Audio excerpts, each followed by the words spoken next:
I want to begin by introducing a term I haven't used with you before, but you need to start using this. The term is nutrigenomics. And what does that term mean?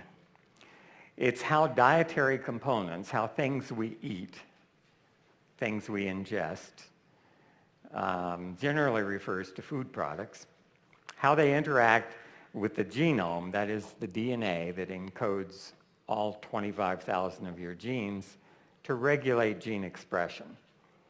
So those genes are the blueprints for everything that you are, and you can be put together by about 25,000 little unique machines. Some of them are unique to you. Nobody else has quite the same sequence. Others we all have in common, and that's the blueprint that makes you who you are. So how things we eat can affect the expression of those blueprints, how the rate at which they're converted into the enzymes that they encode, the little machines that do the things you have to do.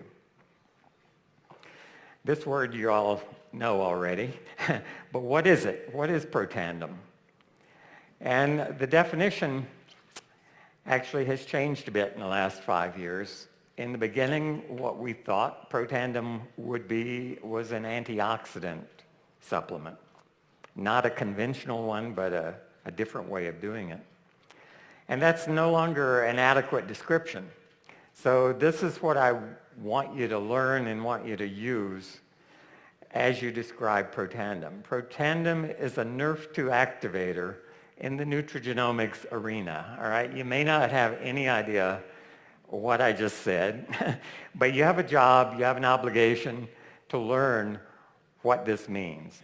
And I'm going to tell you in the rest of this presentation what some of those words mean.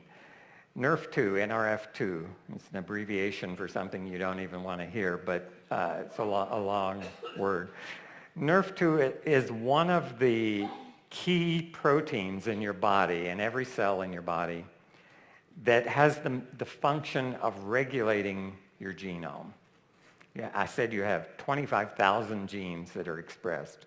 NRF2 regulates about 2% of those, about 500 genes, some of which are turned up, some of which are turned down.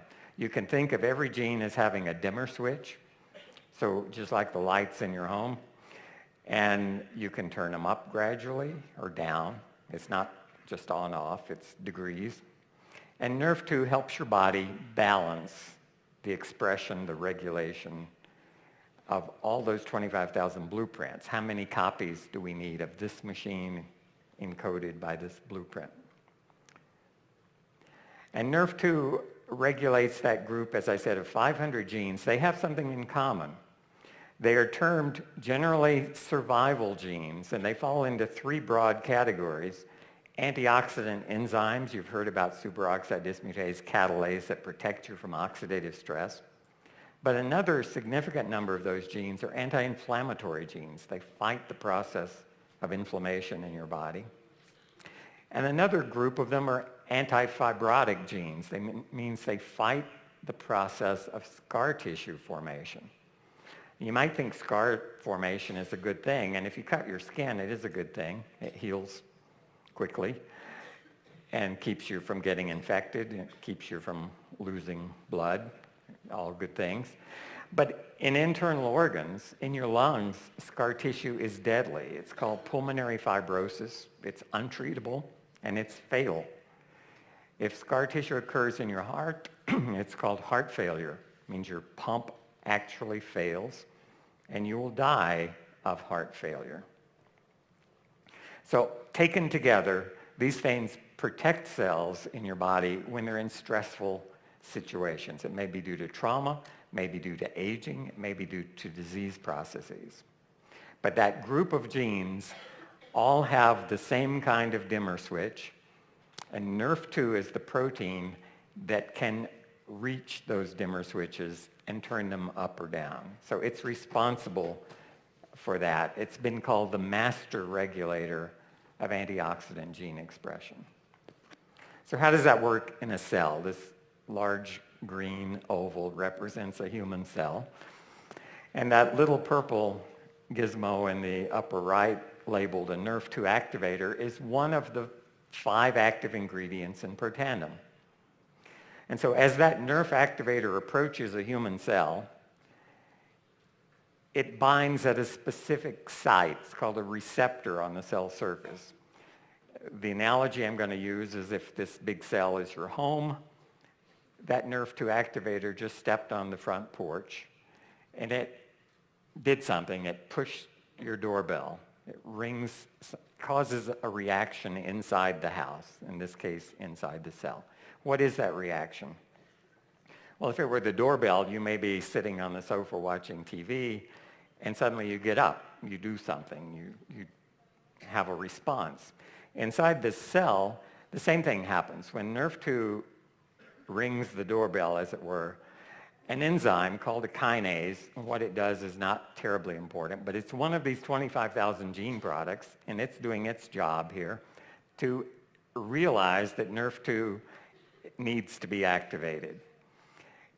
So this NRF2 activator, by activating the kinase, brings about a chemical reaction, and there you see a little round red protein labeled NRF2. That's our signal molecule, messenger molecule. And it's being held inside the cell, but outside the nucleus by another protein here labeled KEAP1. Because this kinase physically changes the NRF2, and you can see there it's put a little yellow phosphate group on it, change in structure. And that change brings about a release of NRF2 from that blue protein that's been holding it out in the green part of the cell, allows it to diffuse into the nucleus where all those genes are housed. And once in there, it has access to all those dimmer switches, the 500 that control the NRF2 regulated genes.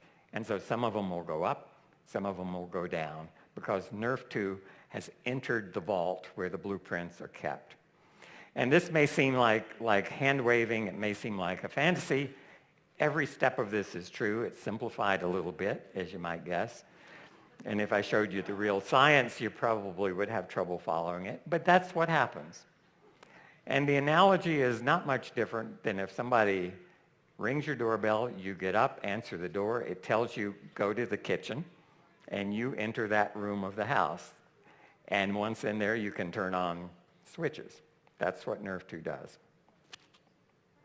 And when those switches are turned on, these 3 groups of genes that I just talked to you about are up and down regulated depending on what they do. So antioxidant enzymes are expressed, more antioxidant enzyme protection. Antifibrotic genes are expressed, anti-inflammatory genes are expressed. And some genes are turned down, the ones that are pro-fibrotic and pro-inflammatory, because they're switches that cause things to happen and cause things not to happen. And the result is that cell is now protected from stress.